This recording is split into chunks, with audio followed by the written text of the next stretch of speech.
ছেলেটাও মারা গেছে, মেয়েটাও মারা গেছে। যে ছেলেটা মারা গেছে তার রুমমেট গল্পটা শেয়ার করছে আমাকে। ভাইয়াটা এমন ভাবে বলতেছে আমাকে, তারা রিলেশন করে 2 বছর ধরে, তাদের ভালোবাসা কোনো কমতি ছিল না। হঠাৎ করে একদিন মেয়েটাকে দেখতে হলো ছেলেপক্ষ।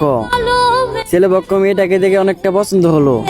মেয়েটা যে ছেলের সাথে রিলেশন করতো সেই ছেলেকে সবকিছু জানালো, আমাকে এভাবে দেখতে আইছিল। তারপরে ছেলেটা বলতেছে, তুমি তোমার মা বাবাকে জানাও আমাদের ভালোবাসাটা। কিছুক্ষণ পরে মেয়েটি তার মাকে সবকিছু জানালো। মা রাগ করে ছোট্ট করে একটা সর্দা বলতেছে, ছেলেটা অনেক বড় লোক, তার সাথে তোকে বিয়ে দেব। এই বলে মা চলে গেল। মেয়েটা তার বয়ফ্রেন্ডকে জানালো, আমাদের ভালোবাসাটা মা বাবা মেনে নেয় না, এ জন্মে আমাদের ভালোবাসাটা পূর্ণতা পাবে না, আসো ওই জন্মে চলে যাই। এই বলে দুজন একসাথে ভিডিও ফোন দিল। অনেকটা কান্নাকাটি করে দুজন একসাথে গলায় ফাঁসি দিয়ে মারা গেল। কিছু কিছু পরিবার আছে টাকা ছাড়া কিচ্ছু বোঝে না। গল্পটা শুনে আমার চোখের পানি ধরে রাখতে পারি নাই।